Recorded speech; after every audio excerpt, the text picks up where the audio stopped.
Darin, what do you feel is the state of the market in terms of multifamily communities, investor demand, and tenant/resident demand? And a good question, I get that a lot. This could also maybe qualify for, you know, what I see coming in 2020 in a way, but here's what's going on. I'll talk investor-wise, and then I'll talk resident-wise. Let's talk residents first, tenants. And this isn't going to be new news. You will have continued larger influxes of people renting apartments versus owning their own single-family homes or condominiums. And that's really the result of wages going up slower than the cost of living. I want you to think about this. Interest rates right now are at an all-time low. Now, as the date I'm recording this, as of today, it's not like all-time never been lower as of today, right? So that's not what I mean.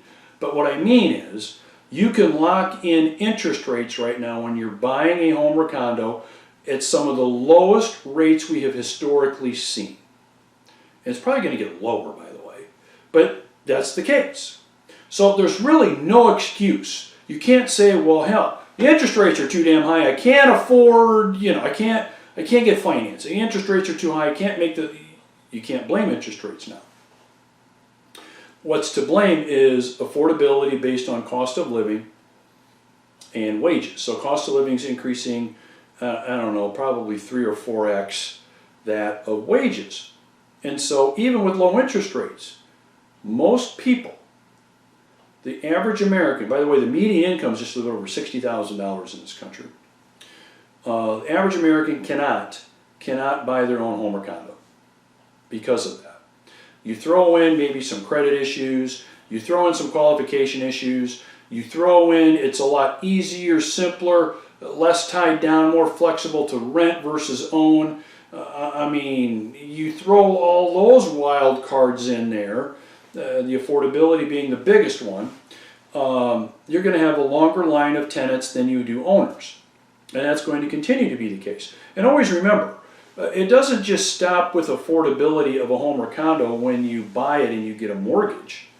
Okay? There's all the upkeep. There's the taxes. There's the insurance. There's all the money you're spending to, you know, for upkeep. I mentioned in a podcast not that long ago, my daughter's boyfriend right now, his mother saved for, I don't know, like a couple of years to put a roof on the house that she owns. And it's not a big house. That's the state. And because of that, cost of construction is not going down, folks. You know, aside from another real estate correction, a residential correction, cost of construction, materials, wages, they're not going to go down, they're going to go up.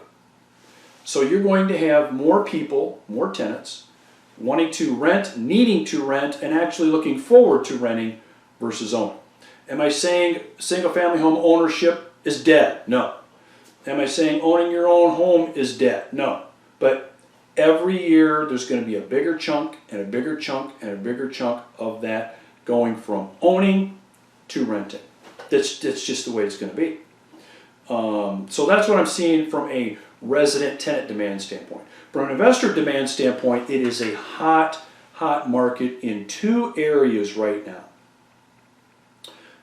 Two areas, and it's the areas are kind of dichotomies in terms of size. So here's what I mean. I'm going to put my real estate broker's hat on for a second, okay? I can sell a 4-unit property to a 6-unit property probably fast or faster, or no, let me put it to you this way. I can have a 4-unit or 6-unit property on one hand, I can have a 400-unit property on the other hand, and I can sell them both very, very quickly. Okay, doesn't matter. Doesn't matter. I can sell a 400-unit property just as fast as I can a 4-unit property, and vice versa. Interesting, huh? Interesting. You can put a well-located, well-maintained 400-unit property on the market today and sell it as fast or faster than you could a 4-unit property. Let that sink in for just a second. That's the case. Okay? So you have money chasing 4 to 6 unit properties, a lot of it, which are a lot of the smaller investors. And then you've got the big investors with billions of dollars chasing the large apartment communities to own those. Okay? Why? Let's start with the big dogs. Why are there billions of dollars on the sidelines waiting to go into large apartment communities right now? Because of what we just talked about. They know the line is getting longer for tenants. They know the demand's going to continue. So they're lining up to buy those assets. That's what's going on. Yeah, and even in Iowa. Okay? I mean, I'm not talking about Texas, even though, you know, properties are selling there at an unbelievable healthy clip. I'm talking multifamily. Florida, Oklahoma, California. I mean, you know, all of the places you would think that there'd be a lot of activity, there is. But I'm talking Iowa. So when you think of exciting places to own multifamily real estate, is Iowa the first on your list? It's okay, the answer is no, I'm not offended. It's not. But I could put our 100 unit, our 168 unit, our 128 unit property on the market right now today. I bet you I could have them under contract and sold in less than a week. Same with a 4 unit property. Okay, so the big dogs are looking to get their money in these deals now because they're seeing buying it now is buying at a discount. Even though they're paying heavy prices, market value, in some cases even more than that, they're seeing that they're buying at a discount based on the trends that we're talking about. Okay, now let's talk about the small investor.